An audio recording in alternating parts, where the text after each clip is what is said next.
Hey everybody, welcome back to Great Lakes Junction. Hope everybody has having a great week. I am just going to throw together a quick meatloaf. We have company coming over for supper. It was kind of last minute, and I thought I'd just throw a bacon wrapped meatloaf together really quick and have some roasted vegetables. So let's get to it.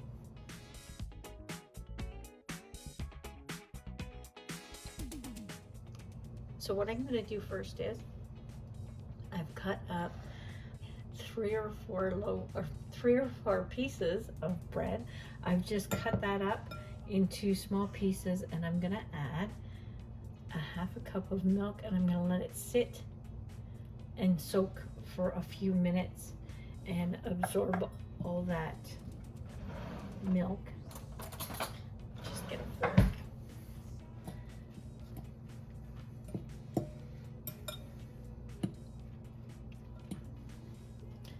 While that's absorbing, I'm going to put all of our spices in here so it'll be easier to mix it through. So I have 1 teaspoon of onion powder. I have 1 teaspoon of garlic. And if you want to use fresh garlic, by all means go ahead. I have a tablespoon of parsley. I have 1 teaspoon of paprika, and I have 2 tablespoons of onion. I use dehydrated onion in my meatloaf.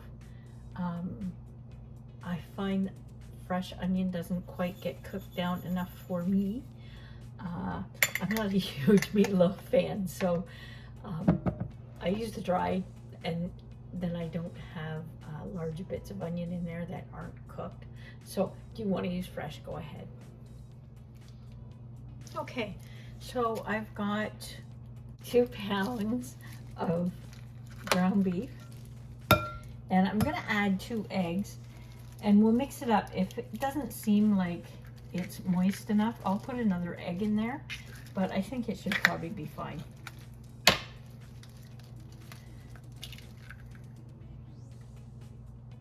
So I'm just going to go ahead and mix this, and I'm just using my hands.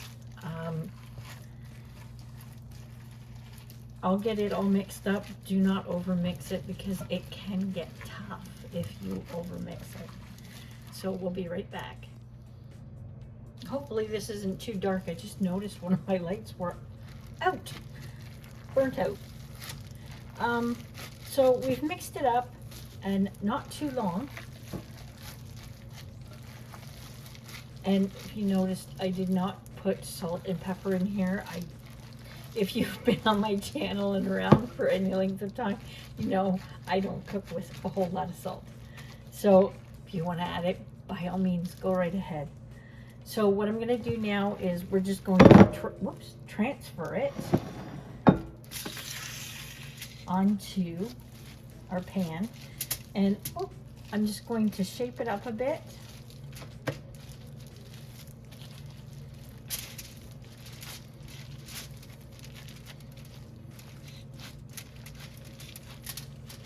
And I'm trying to get it as even as I can. If you want to put it in a loaf pan, so it's shaped and all equal, that would be good too. Now, if you have a broiler pan, that would work great.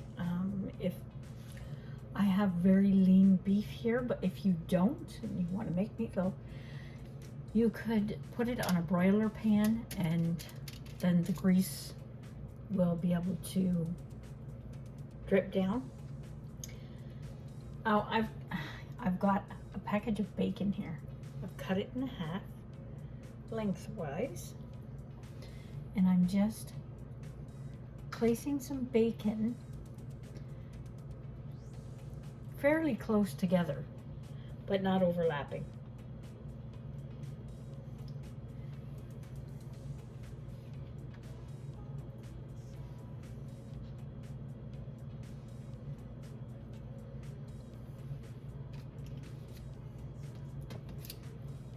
Oh, it looks so yummy.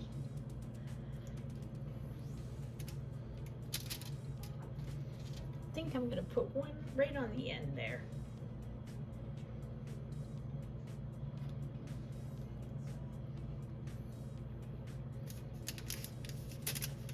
There.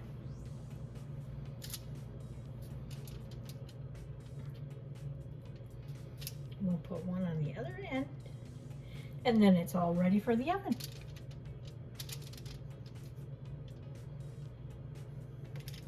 It's a fast and simple recipe.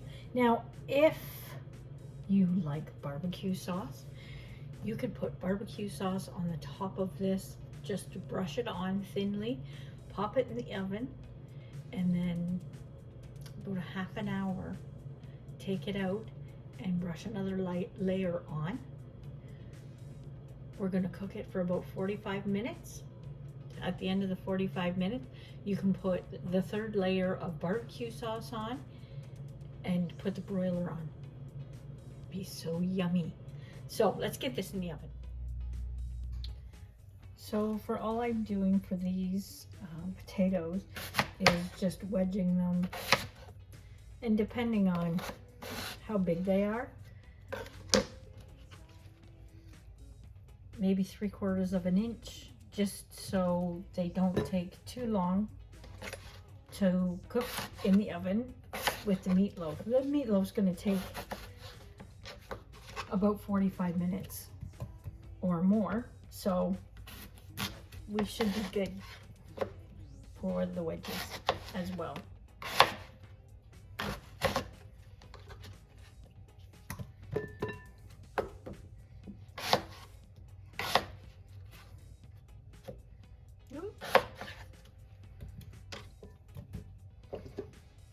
These are my carrots, so I'm going to peel them, so I'll be right back. Okay, so we have onions and carrots peeled. These onions I am not cutting up small at all, keeping them fairly big chunks in there.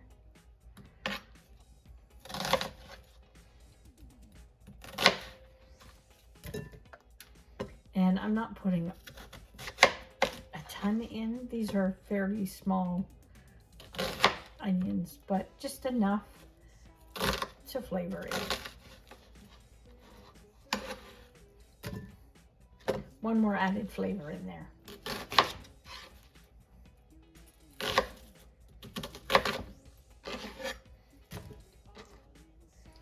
And the carrots, whoop, you can cut them up any way you want,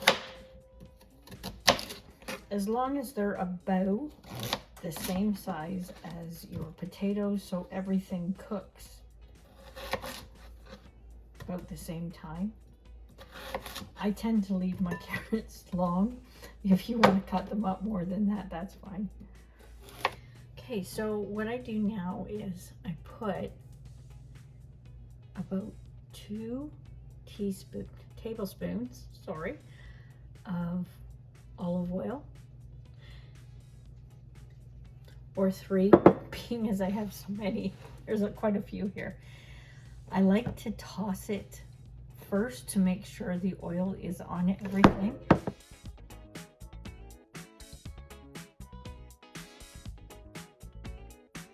I have paprika.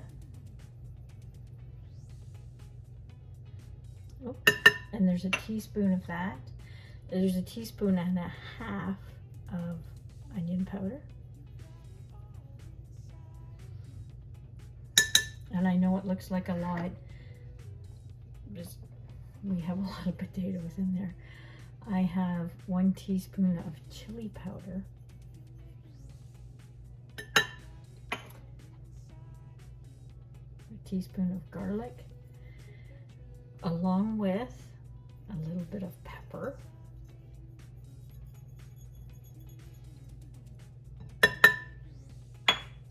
And I have basil. You could use rosemary instead of the basil if you'd like.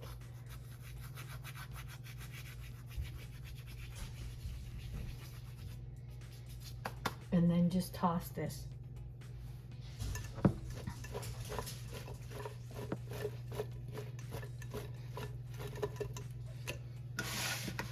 So they're all mixed. All we're gonna do is put them on this pan and spread them out evenly. And we'll put them in the oven for 30 to 40 minutes. About halfway through, just get a spatula and flip them. Sometimes they stick on the pan. If you want, you can use parchment, but I find parchment makes them sweat a bit more instead of actually crisping out. So that's it. When they're done, we'll bring you back. Okay, we just took this out of the oven and it looks so yummy. Our potatoes are still cooking for a little bit longer, so I'm just gonna let this sit here and rest for a bit, and I'm just gonna tent it to keep it warm. Okay, everything's done. The meat took about 45 minutes. The potatoes took almost an hour. But it's all done. It smells delicious in here and I can't wait to eat. Everybody is starving, waiting. So thanks for stopping by and joining us for this video. If you liked it, hit that thumbs up for me. And if you're new here and you like our content, hit that subscribe button. Until the next video, stay safe.